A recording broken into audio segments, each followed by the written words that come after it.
Alors nous sommes mardi 15 Sivan et nous sommes arrivés d'Af Kaf Aleph de Baba Kama Kaf Aleph.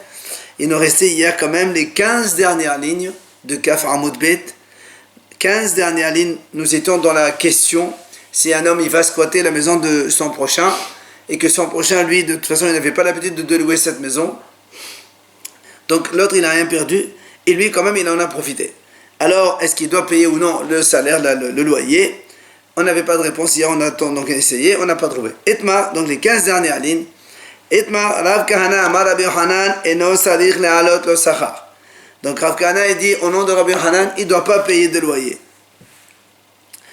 Et Rabbi Abahu, Amar Rabbi Yohanan, Sarich Le'alot Lo Sachar. Et Rabbi Abahu, lui, il dit toujours, au nom de Rabbi Yohanan, il dit, il faut payer donc le loyer. Donc, on a donc deux avis au nom de Rabbi Yohanan. Amar Papa, il vient à Papa, il dit, Ha de Rabbi Abahu. Quand Rabbi Abahu il a dit, selon Rabbi Hanan, il faut payer le loyer, là où il n'a pas entendu comme ça clairement de Rabbi Hanan comme quoi c'est cela. Et là, il a déduit ça à partir d'un fait. Et il nous raconte c'est quoi l'histoire. Dites-nous, il y a une Mishnah qui dit comme ça. Natal even oqara shel herdesh, hareze lo ma'al. Si un gizbar du herdesh, c'est-à-dire un trésorier du herdesh responsable un petit peu comme ça, il a pris une pierre ou une poutre du Hekdesh. D'accord? Il a pris, il l'a amené chez lui à la maison. Il croyait que c'était normal. C'est pas Hekdesh, parce que lui, il est un petit peu responsable.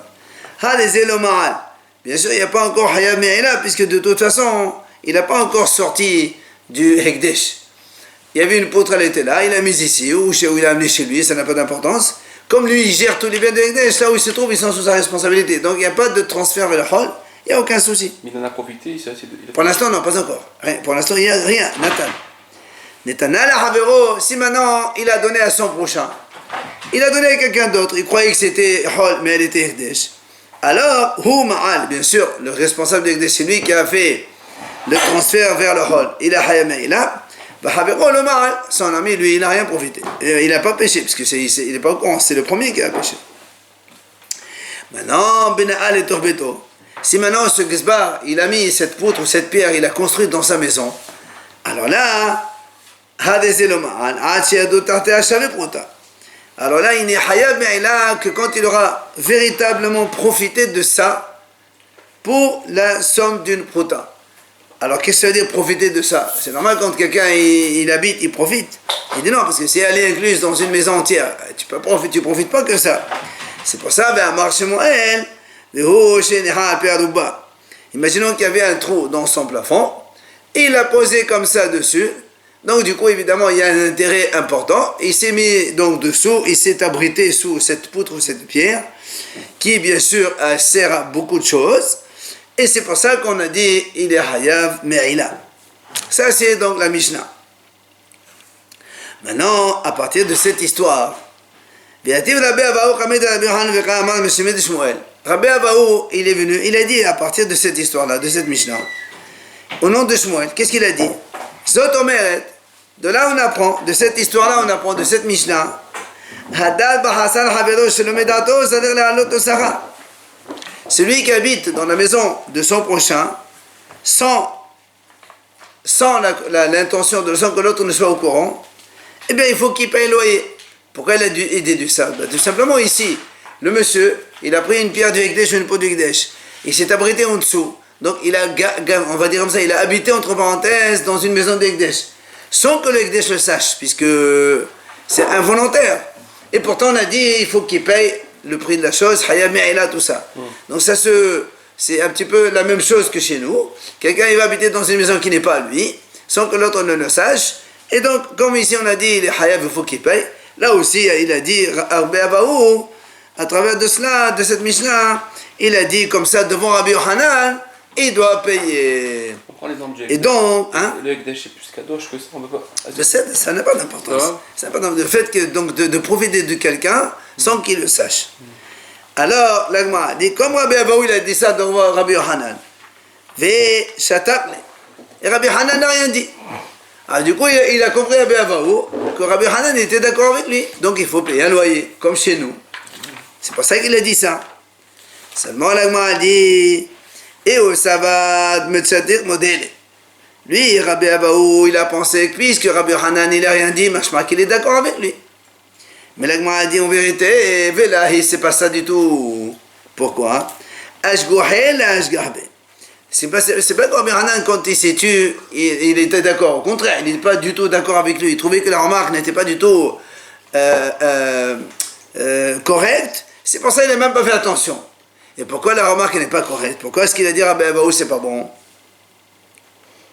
Kid Rabba, parce qu'il pense comme Rabba. Dans la dernière ligne, de Amad Rabba, Hekdesh Shelo Medad, Kehediot Medad Ami. Il dit parce que nous, il a comparé lui le Hekdesh, quelqu'un il a profité du Hekdesh sans qu'il le sache, avec le monsieur qui habitait dans la maison de l'autre, donc d'un monsieur sans qu'il le sache. Il dit, on ne peut pas comparer, pourquoi? Parce qu'un Hekdesh Shelo Medad, ça n'existe pas. Le Hekdesh sans l'intention du Hekdesh. Le Hekdesh c'est qui? C'est Hachem. Tu ne peux pas dire je vais profiter sans qu'Hachem le sache. Ça ne marche pas ça. Par rapport à un homme, ça n'a rien à voir. C'est pour ça qu'on ne peut pas comparer. C'est pour ça que Rabbi Hanan, il n'a même pas fait cas de ça. Il dit c'est n'importe quoi ça. Donc, c'est pour ça que quand il a dit Rabbi Abaou, au nom de Rabbi Hanan, comme quoi il faut payer le loyer, c'est pas Rabbi Hanan qui lui a dit clairement, c'est lui qui a compris comme ça, mais en vérité il a mal compris. Donc, selon ce qu'on vient de voir maintenant, il ne paye pas de loyer. Shalach Rabbi Abba Bar Zevda le Mari Bar Mor. Rabbi Abba Bar Zevda, il a envoyé à Mari Bar Mor. Il lui a dit, demande la question à Ravuna s'il te plaît, à propos de notre sujet justement à nous.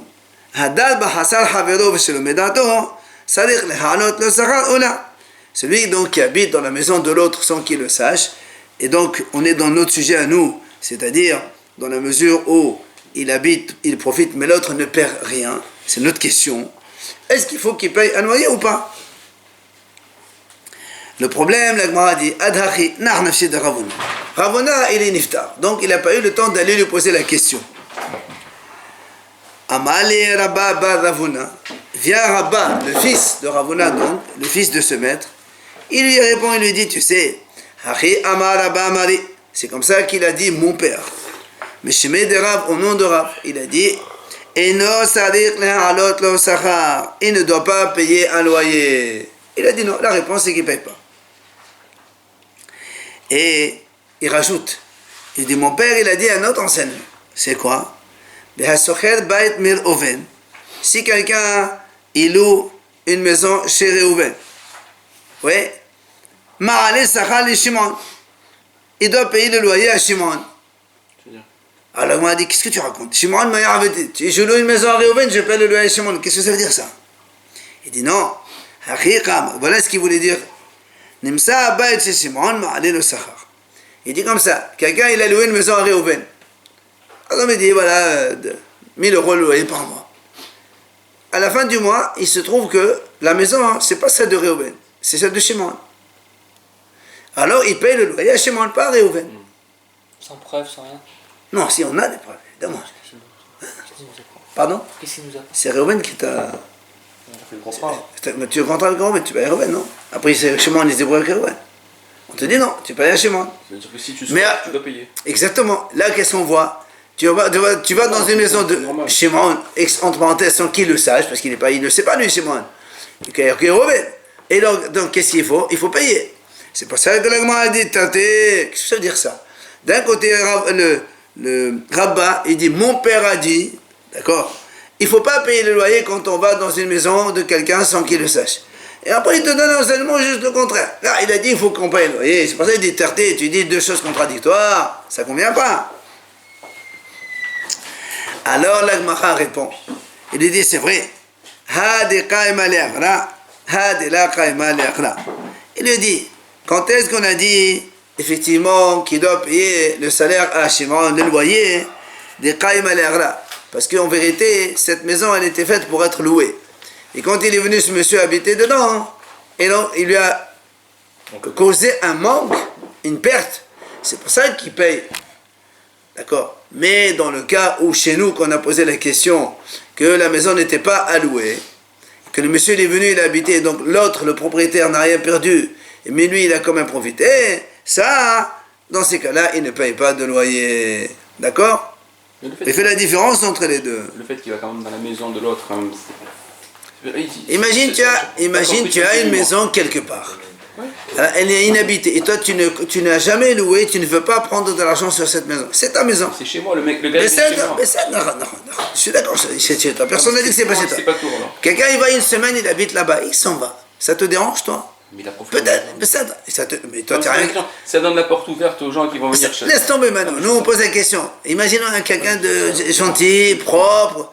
Il est rentré, il a passé une semaine, il est sorti, il t'a laissé tout propre chez toi. Toi, de toute façon, tu n'as jamais loué ton appartement. Alors, lui, n'est là, et toi, tu n'as rien perdu. Voilà. Et Marnami, la Gemara, elle dit aussi, Amar Rabbi Yahya Baravin. Attention, on ne parle pas dans les cas où les gens ils louent leur appartement et quelqu'un il vient squatter. C'est évident que c'est une perte. Là, on parle pas de ça. On parle d'un cas où les gens ne louent pas leur appartement. Quoi qu'il arrive, il a une maison fermée, il ne loue jamais. Voilà. Donc tu n'as rien perdu en fait. Quelqu'un il a profité. En quoi ça te fait du mal? Itmar Nami, la Gemara ramène ici aussi. Amar Rabbi Yahya Baravin Amar Rav. Donc Rabbi Yahya Baravin au nom de Rav. Rabbi Yahya Baravin Amar Ravuna. Certains disent, il a dit cet enseignement au nom de Ravuna.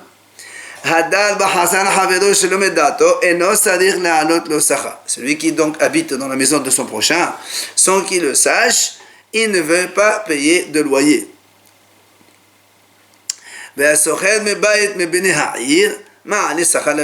Comme on a dit tout à l'heure maintenant, celui qui loue une maison donc de certains gens de la ville, il va payer le loyer au propriétaire.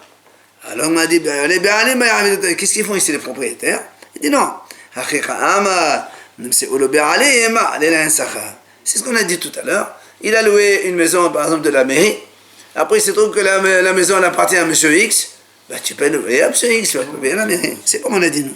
C'est pour ça qu'il dit, et là aussi tu dis des deux choses contradictoires. D'un côté tu dis on ne paye pas de loyer, maintenant tu dis on paye le loyer. Alors il m'a dit, là c'est exactement ce qu'on a dit nous. Quand la maison elle est faite pour être louée, évidemment c'est une perte, alors tu payes au propriétaire.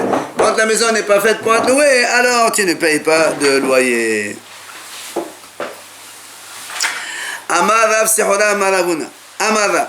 Il a dit Rav Sehoda non de Ravuna non de Rav. Hadal Bahasar Hafidu Shalom Dato En Sadir La'alot Lo Sacha. C'est lui qui habite dans la maison de son prochain, sans qu'il le sache, sans son intention. Il ne va pas payer de loyer, c'est ce qu'on est en train de dire maintenant. La Gemara dit, elle explique justement pourquoi. Pourquoi il ne paye pas de loyer?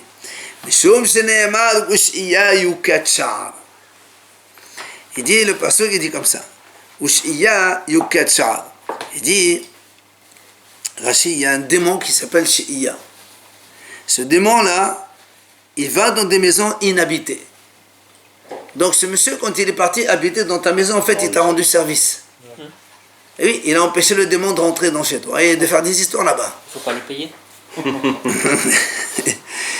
D'accord? Amar Mor Baravashi.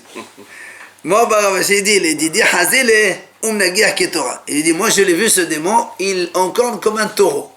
Donc tu vas t'imaginer, il aurait pu les catastrophes qu'il aurait pu faire dans cette maison. Rav Yosef Amar Beta Miyat Vayatif. Rav Yosef, lui, il dit, une maison habitée, elle est bien entretenue. C'est pour ça que celui qui est habité chez toi, même sans que tu le saches, vu que tu ne paies rien, il ne paye pas, parce qu'en fait, il est en train de rendre service. Alors là, moi, elle dit, c'est quoi la différence entre les deux avis là? Un autre le démon, un autre elle dit qu'elle est bien entretenue. Et il dit, imagine quelqu'un, il avait une sorte de maison, mais un dépôt, où il mettait du bois et de la paille. D'accord? Alors, quand il vient un monsieur qui habite dedans, si tu me dis à cause du démon, il n'y a pas de démon ici, puisque ça va, ça vient, puisqu'il rentre, il sort. Maintenant, tu me dis, il est inhabité. Non, elle est habitée, puisqu'il y a quelque chose dedans. Ahou Gavra, la Gemara raconte, un monsieur, il a construit une maison sur un terrain d'orphelin, un terrain qui était réservé à la poubelle. D'accord? Il y a un terrain qui est poubelle, il a enlevé, il a nettoyé, il a construit une maison là-dedans. Alors, Rav Nachman Rav Nachman, il lui a pris l'appartement, parce que c'est qu'il a squatté donc le terrain des orphelins. Alors il lui a pris. Alors la Gemara a dit, alors Rav Nachman il pense que celui qui habite dans un truc non habité, il faut qu'il paye le loyer, alors que jusqu'à présent nous on a dit, quand on paye dans un truc non habité, que eux, ça leur fait rien perdre, parce que de toute façon c'était destiné à un truc, à une déchetterie. Pourquoi maintenant Rav Nachman il a pris la maison? D'accord? Alors, la Gemara répond ici,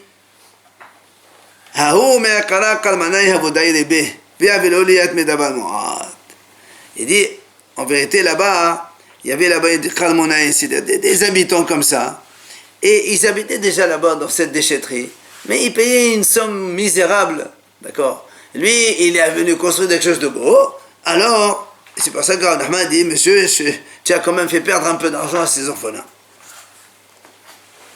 Amal, il est parti Rav Nachman, il lui a dit au monsieur, Zid Paisin, Liatme, va te donner une compensation aux orphelins, comme ça je te laisse dans ta maison. Eh bien, Velashgar, il n'a pas voulu le monsieur, il n'a pas fait attention. Alors, Rav Nachman il a pris la maison en caution. Tu ne la prends pas tant que tu ne payes pas les orphelins.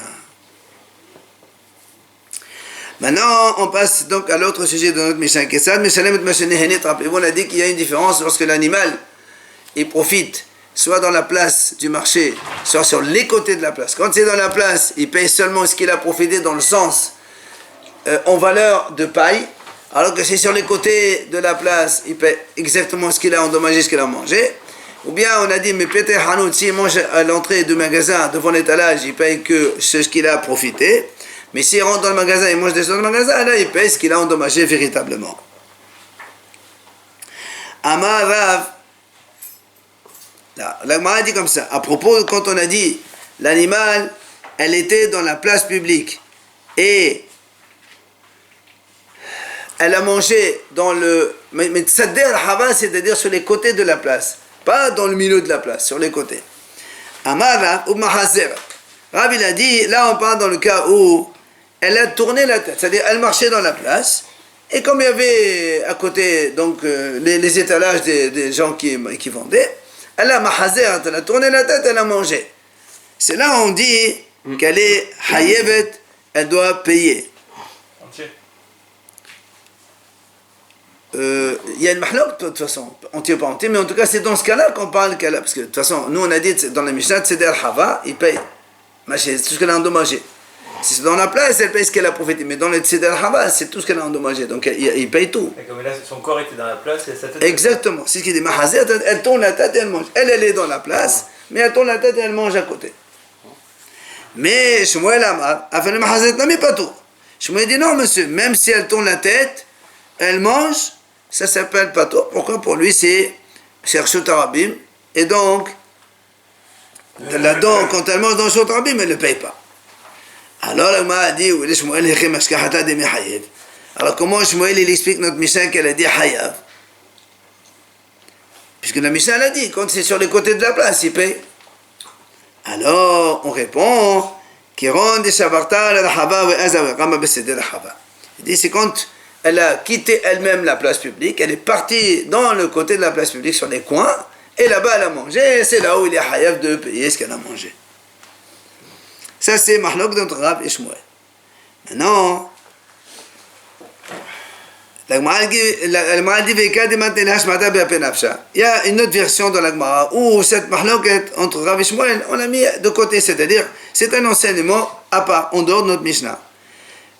Qu'est-ce qu'il dit? Il dit cet enseignement. Mais Hazeret, donc l'animal, quand il est dans la place publique, elle tourne la tête pour manger sur les côtés. Rav Amar Hayebet, Rav dit, il faut qu'elle paye. Shmuel Amar Ptoura, et Shmuel dit non, elle ne paye pas. Alors on dit, Shmuel, quand est-ce qu'il y a marqué dans la Mishnah qu'il faut qu'elle paye? Il dit, quand est-ce qu'elle est hayevet? Donc, comme on a dit, nous, la même chose, quand elle-même, elle a quitté la place, elle est partie dans les côtés de la place et elle a mangé là, elle paye entièrement. Alors, sur ça, mettez-vous dans le Hamaba des Sark. Rav Nachman, il objecte. Il dit, voilà, nous on a vu dans notre Mishnah, c'est marqué, si l'animal il mange à l'entrée du magasin, pas dedans dans le magasin, devant le magasin, devant l'étalage du magasin, dans la Mishnah on a dit, d'accord, d'accord, elle ne paye que ce qu'elle a profité, c'est-à-dire elle ne paye pas les dommages causés réellement. Alors la m'a dit, comment tu veux que ça marche? Comment tu veux qu'elle mange dans l'étalage? C'est sûr qu'elle a tourné la tête pour manger. Et l'animal, il est comme ça. Il tourne la tête pour manger dans l'étalage.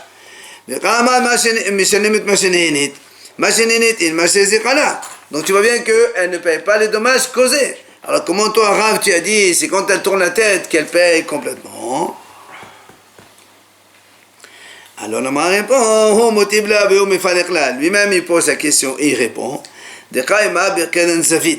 Il dit en fait le magasin il se trouve dans un vous savez la photo à côté dans Rashi, c'est-à-dire une grande place, il y a une petite place et sur le coin le magasin il se trouve. Donc dans le coin, c'est-à-dire que l'animal il était dans la grande place et en entrant dans la petite place, la petite ruelle, la petite impasse ici, c'est là où il y avait le manger à côté, elle a mangé. Donc ça ne veut pas dire qu'elle a tourné la tête, elle n'a pas tourné la tête, c'était devant. On a fait la distinction entre l'extérieur du magasin et l'intérieur du magasin. Justement. Alors nous on dit à l'extérieur du magasin, il y a marqué, elle ne paye pas ce qu'elle a endommagé. Là, Donc, mais comment tu veux qu'elle mange à l'extérieur du magasin? Il faut bien qu'elle tourne la tête pour manger. Pourtant elle ne paye pas. Elle a juste dans différence qu'elle rentre. Non, on parle que de manger là ici. Il y avait des étalages devant le magasin, elle a mangé. Elle n'a rien endommagé. Elle a mangé. Oui. Elle a mangé un cajot de fraises, il faut qu'elle paye, non? Oui. Et nous on a dit, il ne paye pas. On a dit, oui, on a dit comme ça, seulement valeur de volume de paille. Et pourquoi? Voilà, elle a bien tourné la tête pour manger, non? Il dit non, elle n'a pas tourné la tête. Ici, en fait, c'était son chemin. Avant, il y avait un grand endroit, et là, il y avait un petit endroit, et en marchant, elle a trouvé le manger devant elle. Donc, elle n'a pas tourné la tête.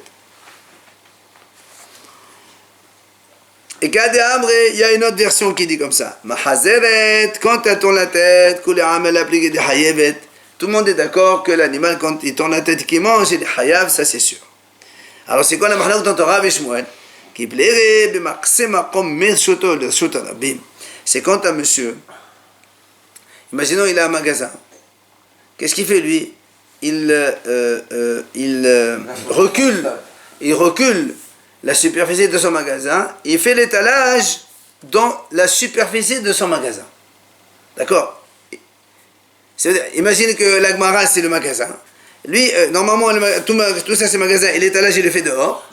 Là, il fait en retrait. L'étalage il le fait ici. Donc l'étalage il est pas dans le magasin, mais parce que les portes elles sont là. Et c'est quand même dehors, mais c'est dans le Shot Yahid, c'est un domaine privé. Et alors la Gemara dit c'est quoi ça? Voilà comment il faut lire. Rav il a dit, quand est-ce qu'on a dit? Rav il a dit qu'elle est hayevet, qu'on a dit non hayevet, c'est elle la mehazeret. C'est quand elle a tourné la tête, comme on a dit nous. Aval, makom mil shotorabim petura. Mais si un homme il laisse un terrain de son magasin, un domaine de son magasin, il le lègue au domaine public, parce que c'est là où il met son étalage et les gens vont venir acheter. Alors là, c'est pas tout. Alors la Gemara dit, Shmuel Amar, Shmuel dit non, même si c'est comme ça, là, l'animal quand il mange, il est hayav. Alors c'est quoi le problème ici entre Rav et Shmuel? C'est la Gemara dit, est-ce qu'on parle ici, c'est comme quelqu'un il fait un piège dans son domaine, d'accord? Bor Bershoto.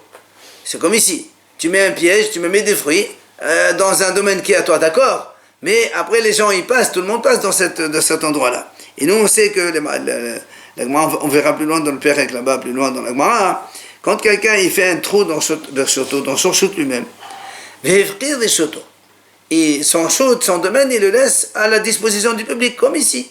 Là où il y a l'étalage, les gens ils viennent, ils commencent à prendre des fruits, ils achètent, d'accord?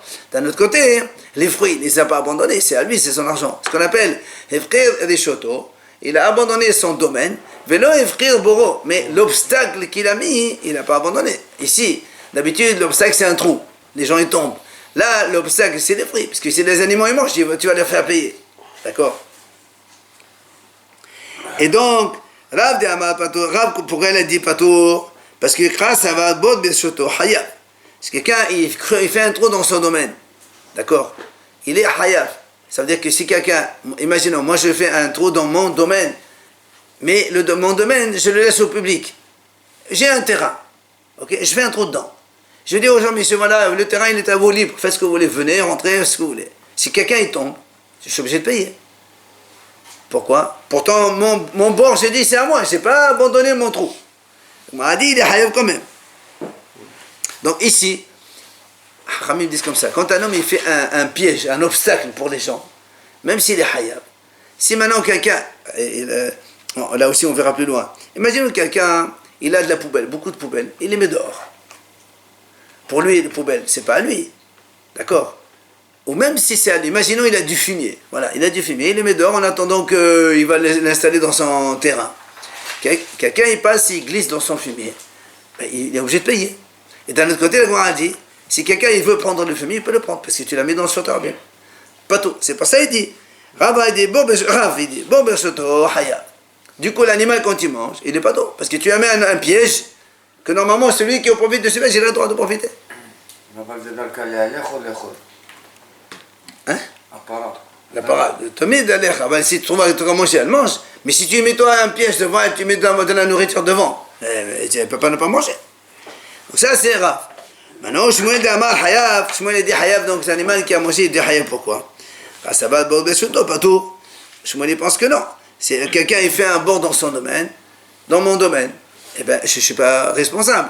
Du coup, comme c'est à moi, si un animal il passe, il mange, il est Hayab. Donc, alors il m'a dit, c'est ça la mahlouk entre Rav et Shmuel. Alors, Amal Lachrav, dernière ligne.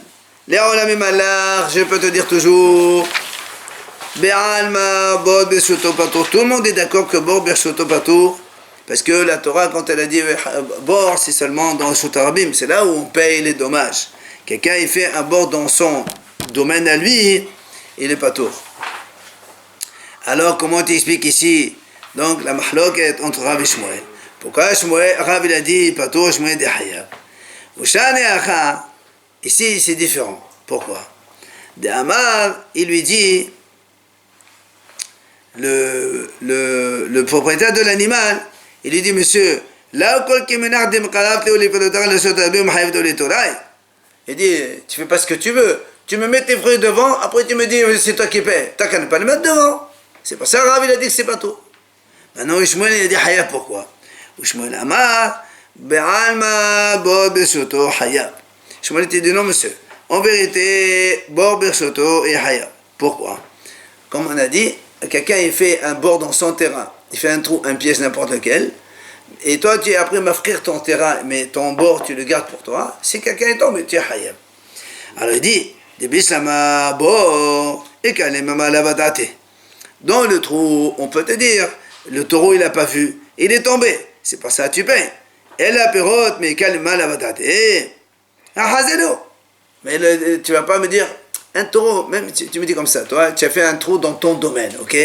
Tu permets à tout le monde de passer, d'accord? Le taureau il passe, et puis un trou il tombe dedans, il n'a pas vu, c'est normal, il a rêve de payer. Mais ici, tu vas pas me dire que le taureau il n'a pas vu pardon, c'est pour ça qu'il n'est pas taureau. Mais ici, non, il est Hayab. Le trou. Shmuel il a dit, il est Hayab. Pour le trou. L'animal il est Hayab, non pour le... Attends. Ici, c'est un animal Hayab. Quand un animal est tombe dans un trou, il est Hayab. Non, quand il était m'offrir des soutras. Ah oui. C'est ça la mahlouk. Shmuel il dit, bon, bien sûr, Hayab. Tu m'offres des choses, les animaux ils passent. L'animal il ne voit pas, il tombe. C'est normal, il est Hayab. Par contre, la pérote, et la pérote, Mikal et Malavada, tu peux pas me dire que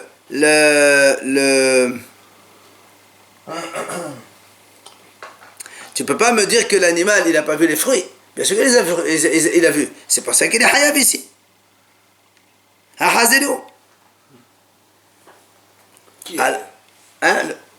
L'animal il a vu les fruits. Il a bien vu les fruits. C'est pas un trou par terre. Il est FKR le terrain. Le terrain est FKR, mais les fruits ne sont pas FKR. Le bord il n'est pas FKR, c'est ce qu'on est en train de dire justement. Un bord Bershoto, ça veut dire, il est dans mon domaine, j'abandonne tout mon domaine pour tout le monde, mais le bord je le garde pour moi. C'est pour ça le mahlok, est-ce qu'il est hayab ou il n'est pas hayab? Shmuel dit hayab, et Rabbi dit pas tout. Alors là, la Gemara dit l'ema mehazeret tannaehi. Est-ce qu'on va dire que cette notion de la tête, l'animal qui tourne la tête pour manger, l'animal qui est dans la place, il tourne la tête pour manger dans le côté de la place, est-ce que c'est une mahlok des Tanaïm? Puisque nous on a vu déjà c'est une mahlok d'entre Rav et Shmuel, puisque Rav il a dit il est hayab et Shmuel dit pas tout. Est-ce qu'on a déjà vu ça? On n'a pas vu ça déjà, le mahlok des Tanaïm? Où c'est qu'on a vu? Il dit voilà, des Tanaïm, il y a une braïta qui enseigne. Achla metor al-hava. Si un animal il a mangé au milieu de la place, et on paye ce qu'elle profite, pas ce qu'elle a endommagé. Ce qu'elle profite, ça veut dire uniquement au volume de paille ce qu'elle a mangé. Parce que de toute façon, quand elle a mangé ça, elle ne va pas manger la paille de 100 mètres. Donc il va lui payer une petite indemnisation. Ça c'est, on est dans la place. Maintenant, mais c'est al-hava, si l'animal il mange sur les côtés de la place, là elle paye ce qu'elle a endommagé réellement, ce qu'elle a mangé, elle paye. Ce sont les paroles de Rabbi Meir et Rabbi Yehuda. Maintenant, Rabbi Yosef et Rabbi Elazar omrim, les deux autres Tanaïm, ils disent c'est pas l'habitude d'un animal de manger, son habitude c'est de marcher. Sous-entendu quoi? Sous-entendu, puisque un animal normalement il marche, il mange pas.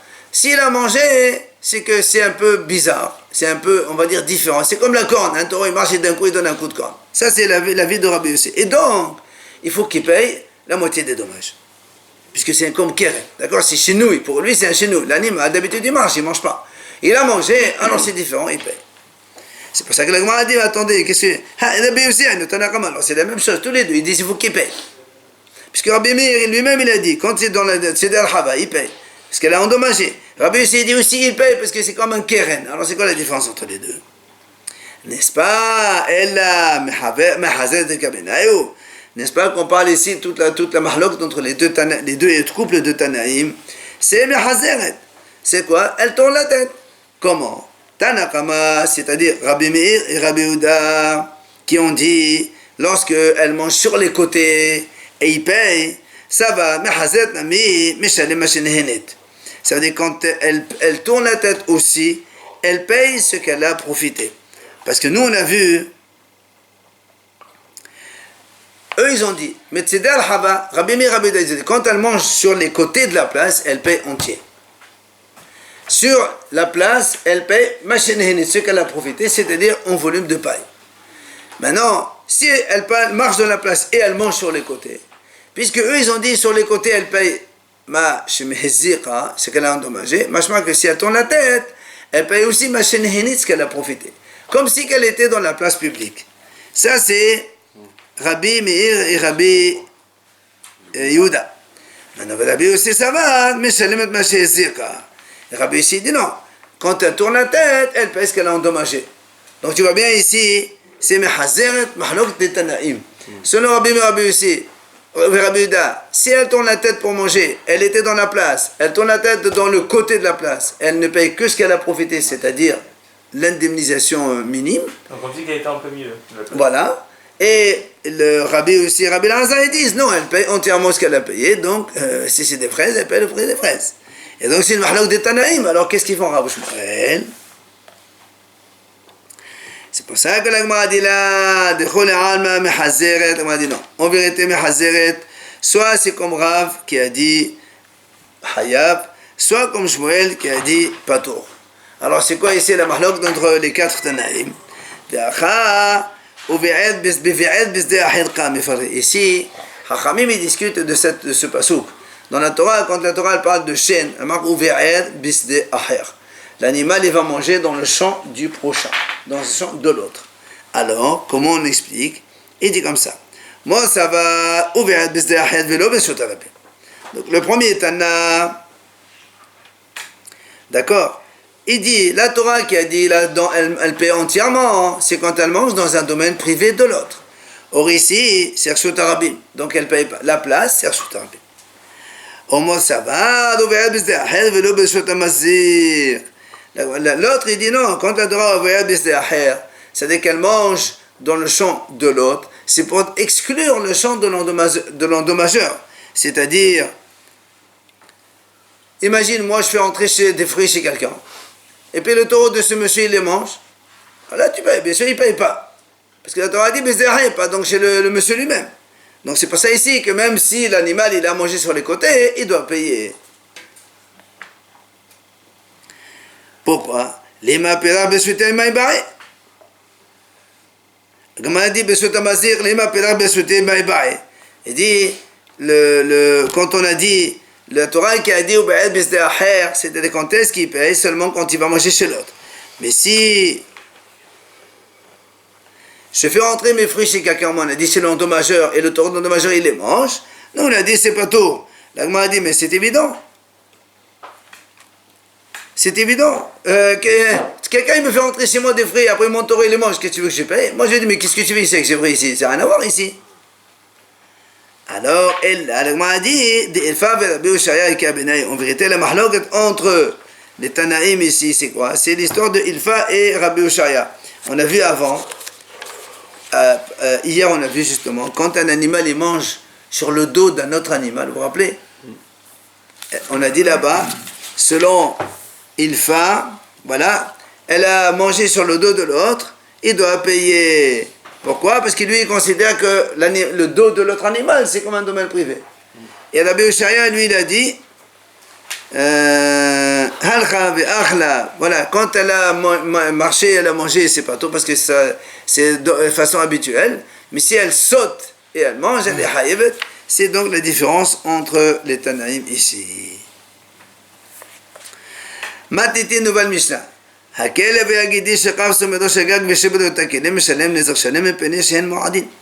Mishnah nous dit, si tu as un chien ou un chevreau qui ont sauté à travers un toit, et en ce temps, ils ont cassé des ustensiles, il doit payer Nezer Shalem entièrement. Pourquoi? Parce qu'il dit, c'est leur habitude. Un chien, il saute à partir d'un toit, le chevreau aussi, c'est pareil. Et donc, il doit payer ce qu'ils ont endommagé, comme c'est habituel. Et eux, ça s'est passé dans un domaine privé, comme Regel, du Anizar, alors ils payent. Après, la Mishnah nous donne la deuxième idée qu'on a déjà vue déjà. Un chien, il a mangé un gâteau qui était dans avec une braise. Il a pris le gâteau, il la marche un peu, il mange, mais après il a déposé le gâteau pour le manger, mais finalement la braise, elle a incendié le champ voisin. Alors, on a dit, il a mangé le gâteau, mais il a donc incendié le champ voisin.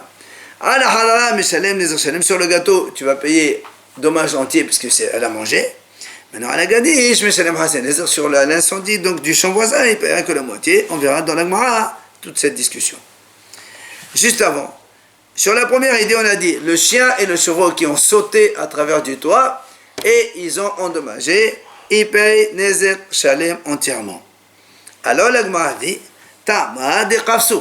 Donc on est bien d'accord que la Mishnah a dit ils ont sauté. Le chien et le chevreau, ils ont sauté. Ou l'un ou l'autre, ils ont sauté, ils ont cassé, par exemple, il y avait un pot de fleurs ou autre. Hanaflou, pas tout.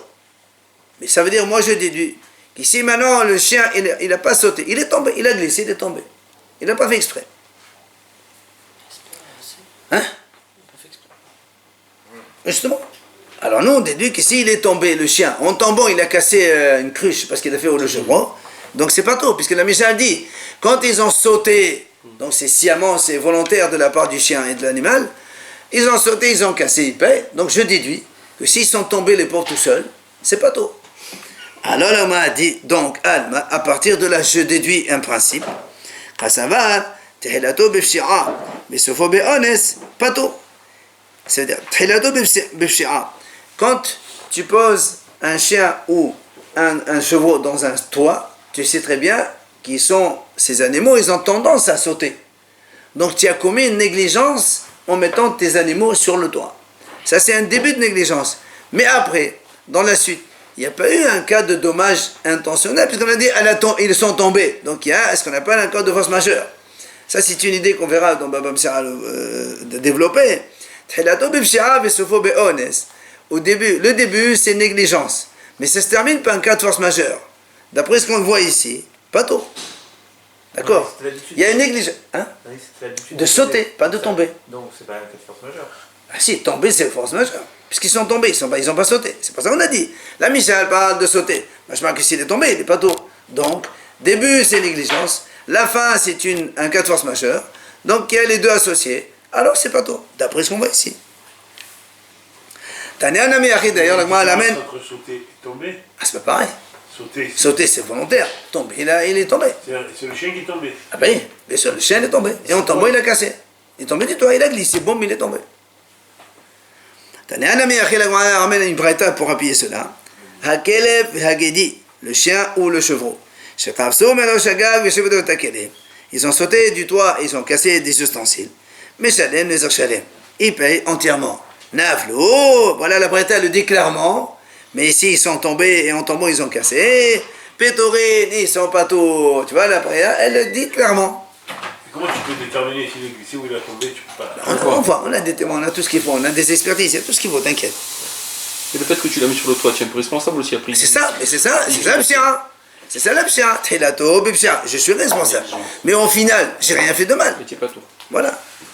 Attends. Pour l'instant. Attends. Haniha m'a dit, c'est très bien ce que tu dis. Haniha, ça va bien. Les mains d'Amat, on n'est pas tout. Ça, parce qu'il y a une mahlok justement à propos de ce sujet. Quand il y a une négligence initiale, mais après il y a un cas de force majeure, est-ce qu'on est hayav ou pas hayav? Il y a une mahlok. Les mains d'Amat, c'est pas tout. Non, ça marche bien. Celui qui pense comme nous ici, ça va très bien. Mais, elle a les mains d'Amat hayav. Mais il y a un hacham qui dit, alors comment il fait avec cette braïta? La braïta dit que c'est hayav. Alors, il y a un problème. La Gemara répond, Kéron, Demkalbe Kelim Nechabe Kotel, Dechekhav se birfisa, la nafle alayhu. La Gemara dit ici en vérité,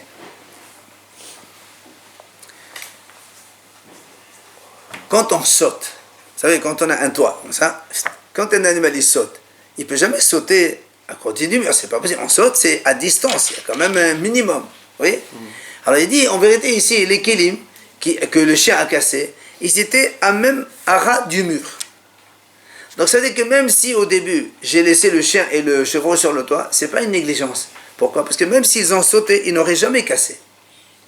Donc il n'y a plus une négligence. Puisqu'au final, ils sont tombés. Et quand on tombe, là, il est tombé dessus. D'accord? Donc c'est pour ça qu'il te dit ici, on ne parle pas de Tchilato Bebshara ici. Il n'y a pas une négligence initiale puisque les objets ils étaient très proches du mur, adjacents au mur. Que le chien est tombé. Il est tombé. Mais il n'y avait pas une négligence initiale. Parce que le côté négligent ici n'aura aucune conséquence parce que même si le chien il saute, il ne trouvera rien à côté. Parce qu'à distance, il n'y a rien. Les objets étaient adjacents au mur. Donc c'est pour ça lui il te dit, moi je dis Haya. Chez nous, pourquoi c'est pas tout? Parce qu'on parle d'un cas particulier où les kélim ils étaient vraiment à ras du mur et donc il n'y a pas de pshira ici. Maintenant, on m'a dit, on finit avec ça. Même si tu dis qu'il a commis une exigence initiale, les cas. Non, ça c'est ce qu'on a répondu. Il n'y a pas de hilato b'shira. Maintenant, Amar Rav Zavid Meshemé de Rava. Il vient Rav Zavid et dit, Piramim, She'afilou naflou nami hayav. Même quand l'animal tombe, sans faire exprès, donc, il est quand même hayav. Pourquoi? Il dit, c'est comment? Par exemple, le mur, il était branlant. Le mur, il était un peu chose. Et dans ces cas-là, le chien, il a sauté. Il est tombé. Et là, il y a quand même négligence. Puisque tu as laissé tes animaux sur un mur qui est un petit peu comme si il y avait un risque qu'il tombait. Alors même s'il tombe, il y a quand même une négligence. Elle m'a dit, comment c'est passé?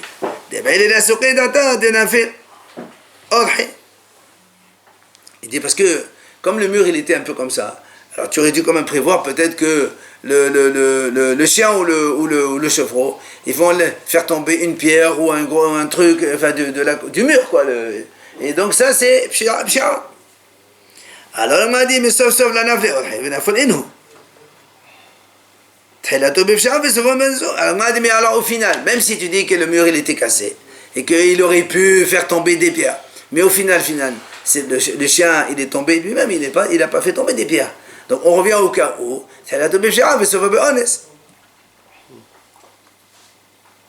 alors il m'a dit non, la sricha, tu sais pourquoi il est hayav? Ici on parle de Bikot el Sar. Le mur il était étroit, c'est-à-dire dans le toit, le chien quand il veut sauter, c'est tellement étroit qu'il est obligé de tomber. Il n'y a pas d'élan. Non, voilà, ça veut dire que normalement quand il saute, il y a un truc qui protège. Et là c'est tellement étroit que quand il saute, il est obligé de tomber par terre. Donc il y a quand même une pshira de la part du monsieur. C'est pour ça qu'il est hayav, même si, d'accord, il y a eu pshira et se faut be'ones. Voilà.